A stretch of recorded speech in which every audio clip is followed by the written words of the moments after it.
Welcome to Web3 and Me, presented by FLOLiO. On today's show, we are going to discuss the last week in NFTs, as well as provide our takeaways from our observations of NFT NYC.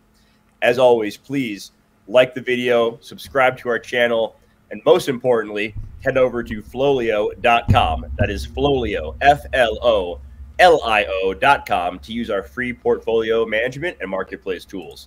So, Dan, let's jump right into it. I'm getting caught up on the weekend. I had some personal stuff going on, so I wasn't really paying that much attention to the NFT market over the last few days.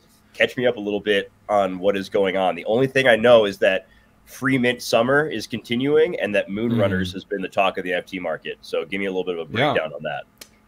You didn't miss too much, honestly. It's been slow. Volume has been quite low. I think we saw CryptoPunks having decent volume. It's been quite some time where we've seen CryptoPunks consistently like in the top 2 of like 24-hour volume. And yeah, so Moonrunners, they minted, dare I say, a few days ago. And you know, the usual free mint, no Discord, no roadmap, no nothing. And you know, yeah, they've been going at it. Like, but they went up to 0.8, I think. I managed to mint 2 for free, thankfully. And awesome. I sold one at 0.9. There you still go. Holding the other. Look at that, ladies and gentlemen. We talk about it all the time. Yeah. Take profits on the way up. Dan is growing in front of our eyes. He took profits. I could not be more proud of my co-host today. That's amazing. Yeah, you know, it's something that I mentioned before we started this video, is that, you know, we talk about these things, and I need to follow them as well. So I kept, you know, like thinking outside of my own, like, you know, because it's easy to get into this pattern where you're like, I buy, I hold, I will look at this in a few weeks, and then I'll look at the floor and then decide, right? Mm-hmm. But I really paid attention to this project. I saw where the floor was going, and I actively was thinking, where is this gonna go and what should I do? And I decided to sell one, try to sell the other perhaps. But currently still holding one more, just you know, at this point just riding the wave, taking profits on the way up, being happy.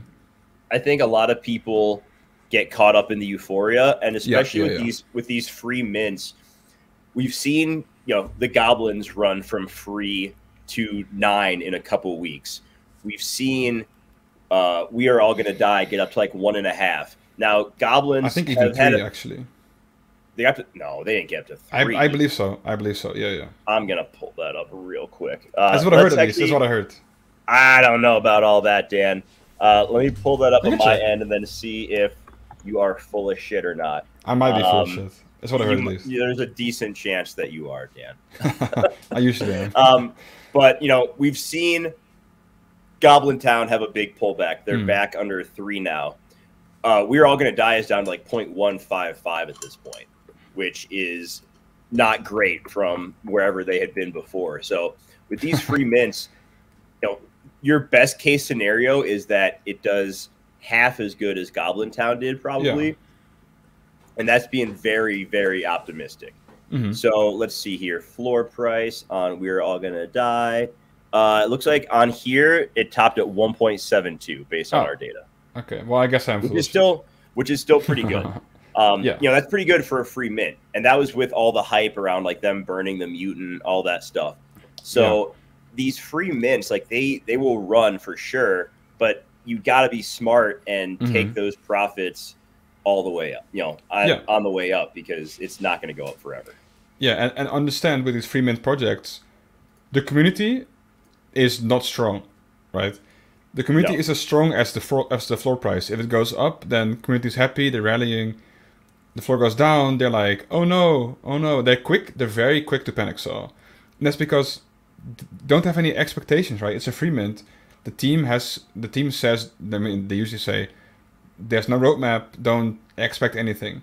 So they have no obligation to, you know, actively pursue the project. They're just, you know, out there, you know, apparently not really ready to like commit themselves fully to the project. They're not doxxed. They're anonymous. You know, they don't have many socials linked or whatever. So, you know, for Moonrunners currently sitting at 0.5, that's that's a high floor price for, you know, no Yeah. team, anonymous, you know, you name it. So free mint. So, you know, just understand that you're not buying into like a known team or like a known creator. You're literally just buying into a huge question mark, you know. Yeah.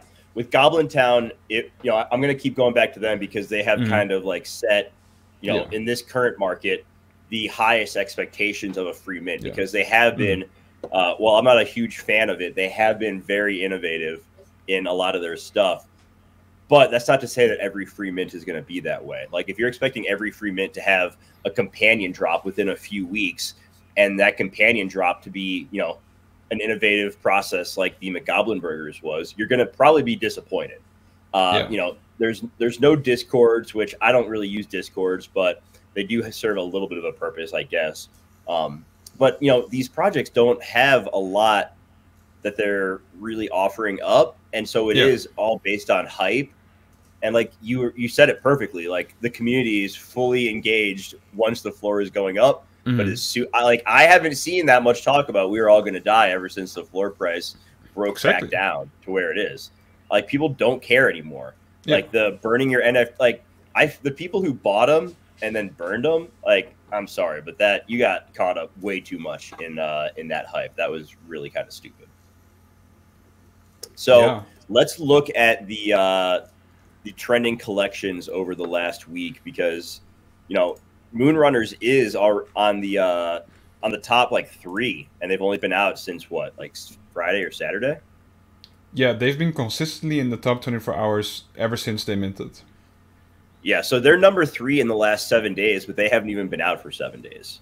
Yeah. You know, we see where the floor is. They've had 5,600 ETH in volume, 16,000 sales, currently sitting at 4,700 unique owners. Let's dive into that a little bit deeper. So I want to see, you know, decent ownership distribution. The unique owner count has consistently gone up, which is a good thing. It started down here around 4K, and now it's up around 4,700. So that is quite good.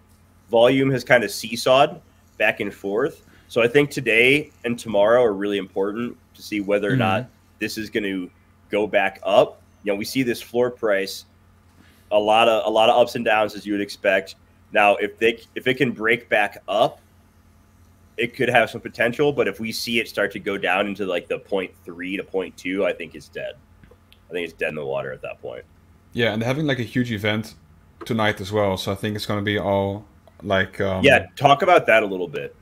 Yeah, so the only thing I really know about it, and the only thing that's really been said is the fact that they, in their contract, they have a function where there's some sort of evolution, some sort of game, some sort of transformation based on full moons, and that's bound to happen tonight in 8 hours or something. So you know, like you mentioned, I think at least the short-term floor is going to be all around whatever's going to happen in 8 hours. You know, like I personally think whatever's going to happen, it's probably not that good. Still, they're an anonymous project, and don't expect too much. And I think people might be expecting too much. Floor goes down. People are like, well, on to the next project. And remember, you only see only some of the free mint projects actually succeed because there's so many. Yeah, there's so many free mint projects, and they're mostly trash. And there's currently no reason for Moonrunners to be any floor price. Like because in my opinion, floor price should be all about, you know, what have you done, what can you do in the future. And again, this is just a huge question mark, so be careful at least. Yeah, for sure. It's going to be, you know, as the thumbnail for our video shows, like it's free mint summer right now. Yeah. We're getting into the dog days of summer coming up, and I think these free mints are going to continue because it gets people's attention. They like the idea of not having to pay for anything up front, but it's a constant game of hot potato. Yeah. Right. Like, and you don't want to be the last person holding that potato, especially if you're buying it on a pump up. That's a really good way to probably get wrecked. You know, I doubt we see another free mint this summer that touches a floor price anywhere near the Goblins.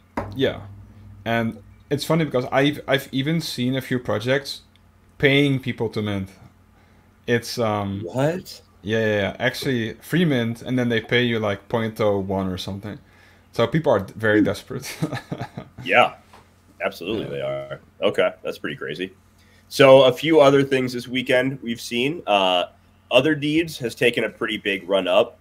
The Yuga Labs Other Deeds Twitter account put out a tweet asking for people to jump in the Discord and answer a quick survey because they're getting ready in a few weeks to launch like the first voyage, as they're calling it, which is going to be kind of a trial run in the Other Deeds metaverse or other side metaverse. So that has led to a pump in floor price. You know, it got as low as 1.8, and now it's back to about 2.9. And we've seen the floor on Codas go back up. We've seen some pretty big sales on deeds that have like, you know, very rare one-of-one artifacts on them. So there's definitely a little bit of excitement there. I know some people, the people who really hate Yuga, have been like, oh, this was more, the reason the floor price went up was more insider trading. It has to be insider trading. I once again don't think that's the case. I just think people are back from NFT NYC. And, you know, it was such an NFT time. July 16th for the other side, you know, trial demo was a long ways off. And now it's not that far away. You know, it's not even 3 weeks. So I think that has been what has led to people starting to buy back up and the floor going up, is that people are like, okay, now it's time to take some profits from other places. This is happening soon. So I don't think it's insider trading, but I know you are more unbiased when it comes to Yuga than I am. So what are your thoughts on that? People love the, you know, short, like instant, I can't say gratification. My damn speech impediment, man. Like whenever something is closed, right? People are like, oh, guess I'll buy. But if like we saw this with Akuto, right? Like we were talking about it for ages. We were like, you know, yeah, it's gonna happen like 2 months from now, right? You know, just like super dead marketplace. No one was buying. Holders were holding, and everyone was happy. And then, oh, it's a few days off. Oh, I'm gonna start buying now. It's how it always goes. So I don't think it's gonna be any inside trading, honestly. Yeah, I agree. We got a pseudo announcement from Gutter Cat Gang that Gang Wars, their game, is going to be coming soon.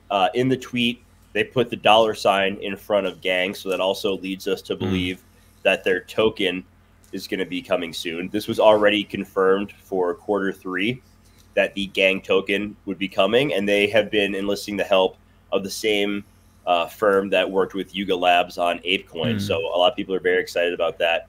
This is another project we've been talking about and saying for months now was undervalued. And we've seen the floor, you know, the floor dipped pretty hard on both the OG assets, the cats, rats, dogs, and pigeons, as well as the juice and the clones. We've started to see the floor come back up. The cat floor has gotten back over 6. The floor on dogs is like 1.4 or something. The rats and pigeons are right around 1 after getting down to 0.8. I had a few juices that were listed for sale that I had forgotten about, and they sold.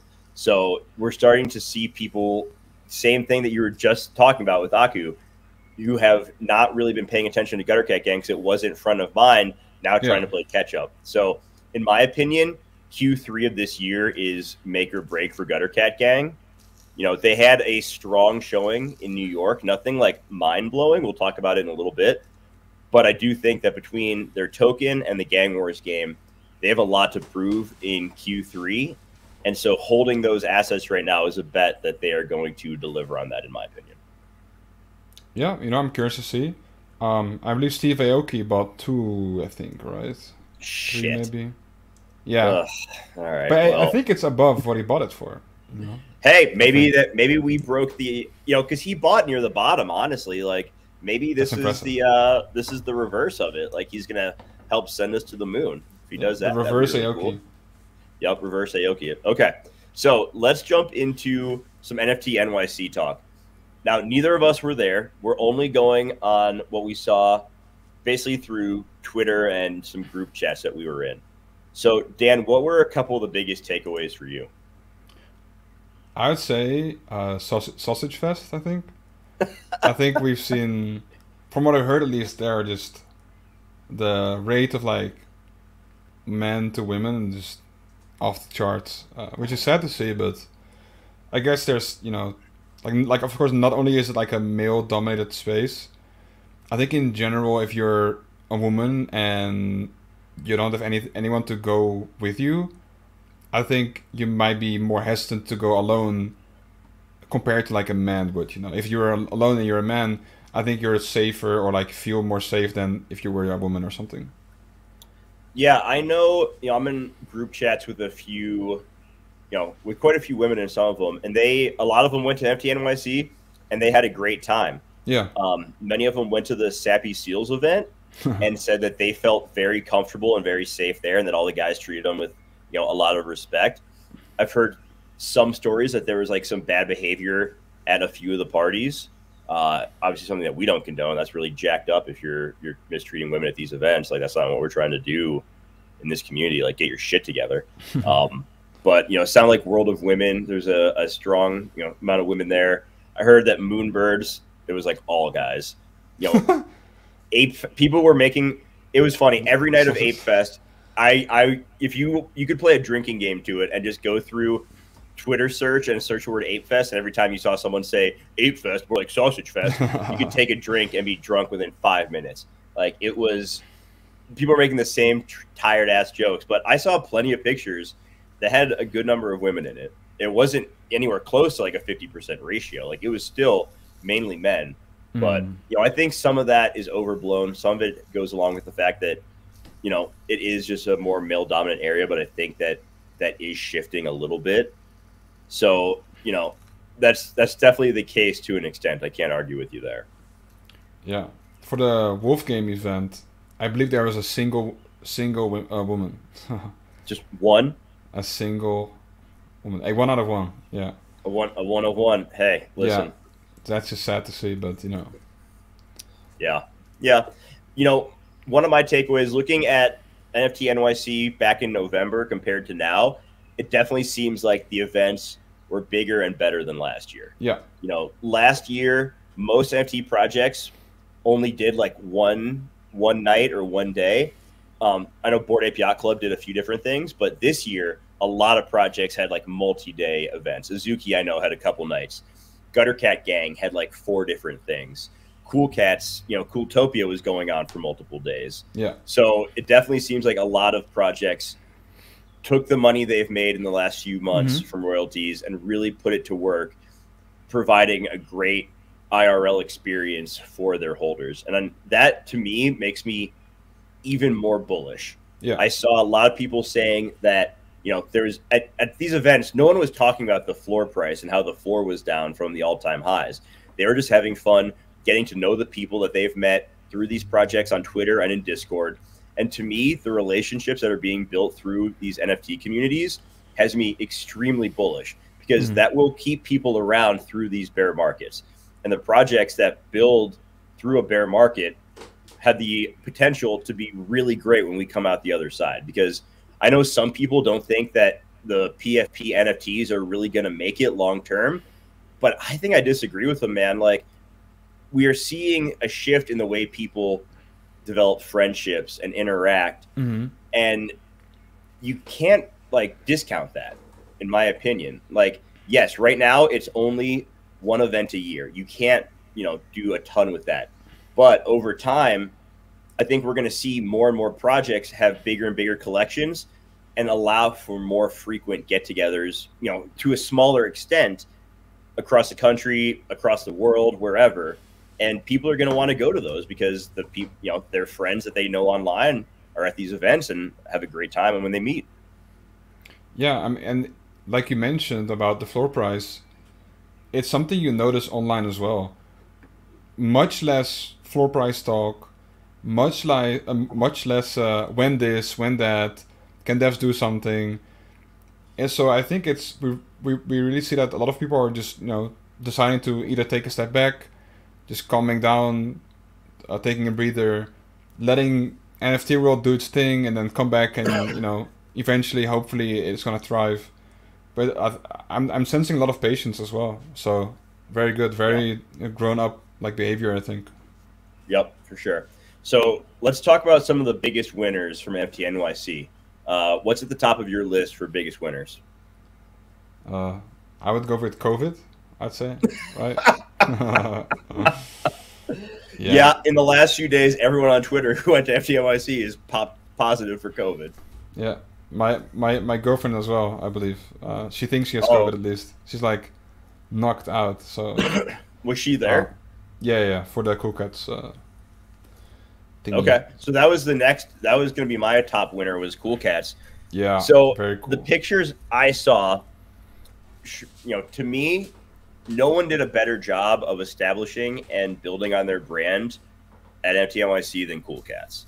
I saw so many pictures of like families being at the events, and that's always been kind of the demographic that they've played to, is like a very family friendly, cute style. Like there's this picture of this kid like seeing a big Cool Cat statue, and he had this big old smile on his face. It was like the cutest thing I've ever seen.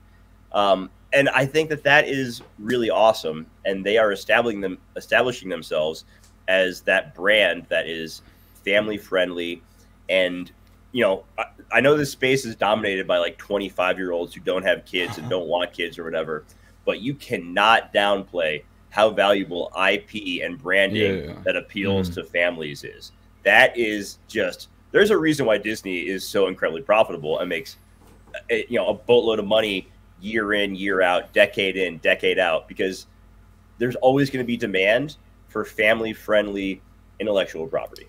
Yeah, and like the crazy part is you have their Frozen, right? You have their Encanto, I think it's the name.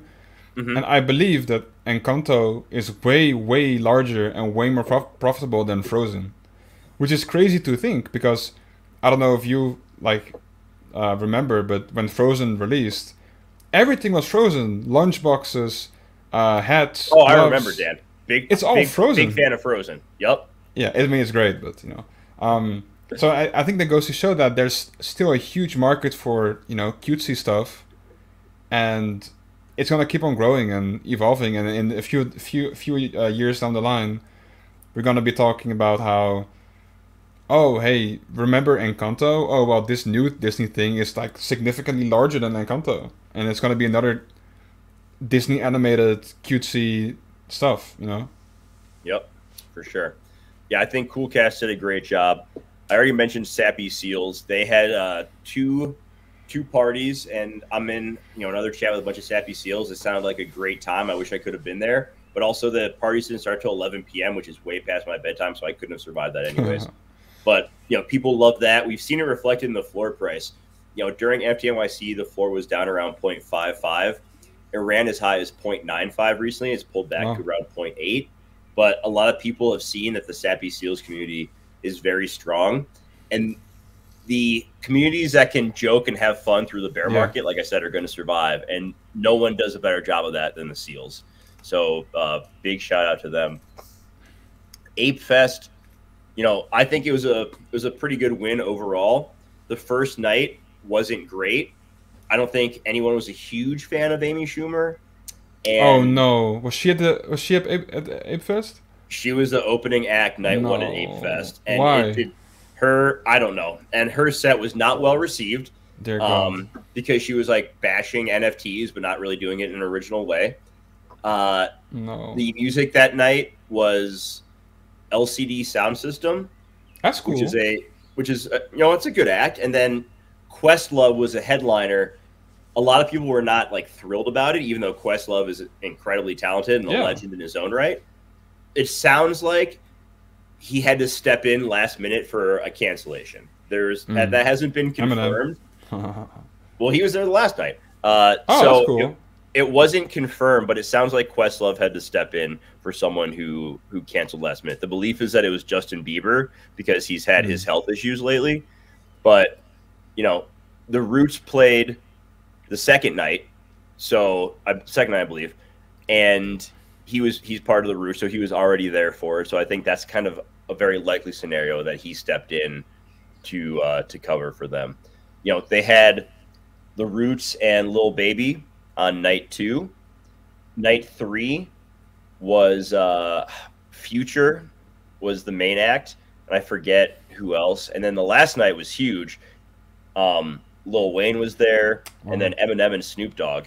And in like the biggest show of bullishness for BAYC was that Em and Snoop Dogg premiered their newest song and the accompanying music video to it that in 4 days has over 10 million views on YouTube. And it features their apes. Like, it's an animated It's all video. about their apes as well. It's not all even like about a their bit. apes. Yeah. It is 100% about their apes, and it has 10 million views on YouTube in 4 days. That's pretty crazy. So, you know, people who are taking victory laps on Ape Fest and BAYC being dead on night one, they sure are eating a lot of shit right now. Yeah. So, you know, what are your thoughts on the Doodles event? Because it got mixed reviews from what I heard. I haven't seen much about it. Is anything you can share?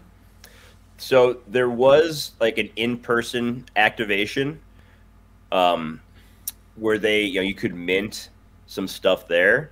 Their duplicators revealed. They have 3, but we don't know much about what they do. All we know is that there's 3 different tiers of duplicators. Yeah. There's like the uncommon, the common, and the rare, but we're not sure what they do yet. Doodles has announced that they are going to be moving to the FLOW blockchain, I think just because it's easier to get new people on FLOW. And, you know, Pharrell Williams has joined Doodles as like their head of branding, and he's on the board now. So I think they are really making a push, and it makes sense bringing in a CEO from Billboard, and, you know, big Web2 brand. They're making a big push to try to be the first, like, hugely owned million-member kind of NFT. Yeah. And that's been met with mixed reviews from a floor price standpoint. Yeah, I saw a short interview of the CEO on like a talk show or something. And, you know, they were talking about some of the reasons why they're you know, not moving off the Ethereum, but at least like they had like going both ends, right? And it's like you mentioned, it's because they want mass adoption, and currently Ethereum just isn't suited for this mass adoption. And I'm not sure if it's confirmed to be FLOW, but it's at least some. Yeah, but yeah, I mean, it does allow for more, you know, easier. What is it called? Mass adoption. Yeah. Yeah, I mean, the one thing that FLOW at Dapper Labs has done well in the last year was they made it easy for people to buy NFTs on, you know, Top Shot and the other projects they've had, because they've had a very seamless integration, which we absolutely need, because most people aren't going to spend the time to figure out how to set up MetaMask and how to transfer money over and deal with some of the headaches that you know, entails. So Doodles, it remains to be seen, you know, what the duplicator does, how that's going to help grow the project and the direction that it's going. Yeah, and you know, how many people do you know that have said like, oh, my first NFT has been NBA Top Shot, and I think it's yours as well. You know. Yep. Like there's so many people who have, you know, like stumbled upon NFTs through NBA Top Shot. So. Yep. 100%. That's a huge plus for Dapper Labs and FLOW blockchain. Yeah. Gutter Cat Gang also seemed like they had a pretty successful event. They did a merch collab with Stadium Goods, which, if you know sneakers, you've heard, you know, Stadium Goods is one of the biggest names in the sneaker industry. And that aligns very much with the culture that Gutter Cat Gang is trying to build. You know, having the streetwear collaborations with Juggernaut before, now they're collaborating with Stadium Goods. They had some really nice looking merch that came out of it. And I think that they're, you know, doing a good job of knowing what kind of culture they're trying to build and focusing their partnerships on that. They're not trying to, you know, do everything all at once. The Moonbirds event, like I said, it sounded like it was pretty good. David Blaine was there. That sounds pretty cool. They did have free merch for attendees, which is pretty nice. It still seems like it's very much a the VC kind of crowd right there. So not the most diverse group in the world, but it is what it is. The Azuki event sounds like it was fairly well received. They had Lupe Fiasco was a surprise performer, who I'm a huge Lupe fan, so I was very jealous of that. But yeah, those were some of the bigger winners from the weekend, you know, from NFT NYC week. And overall, you know, I think it was a very good showing for NFTs, and that, like I already said, it makes me very bullish on what is being built and the future of the NFT market. Yeah, and then you have invisible friends, right? Boy, I don't like. Oof. I saw one video, and I'm not sure if that's how it was all the time, but my God, was it empty? And was it a sad showing of a stage, or like lack thereof? Yeah, the running joke was, what are their holders invisible as well? Yeah. Like, oh man, I still feel for the people who bought high and invisible friends. Like, it's their own fault.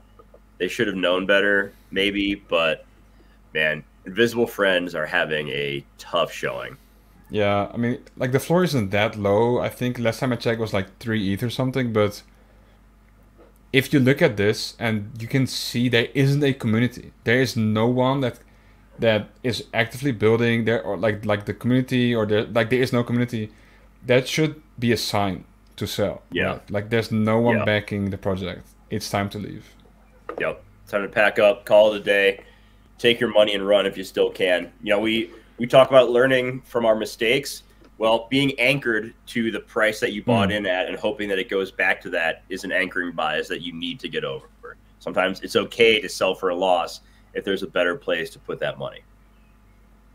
So just something to keep in mind if you're still holding an invisible friend. Dan, anything else that you think is noteworthy from NFT NYC or the market before we head out of here?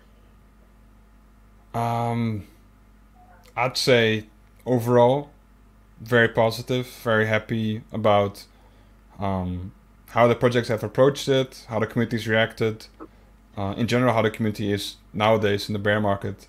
So I think good signs, bullish signs, I'd say. Yeah. Market volume is way down. I don't think we've seen it this low in quite some time. But I'm not, you know, it's down, but we're not dead yet. Okay. I'm not ready to say that it's going to be like this long run. It's the summertime. People are out doing fun stuff. The markets everywhere are kind of in a holding pattern or trending down. So, you know, if you're worried about the NFT markets, but you're confident in the, you know, projects you're invested in, maybe just go away for a little bit. Keep watching our show, of course. But maybe don't worry about it too much and come back in a few months. So I think we are going to end it there. If you're still watching, thank you very much. Please hit that like button, subscribe to the channel, head over to FLOLiO.com, all that good stuff. So for Dan, for the rest of the team at FLOLiO, I am Jeremy. Have a great day, everybody. We will see you later this week. Bye-bye.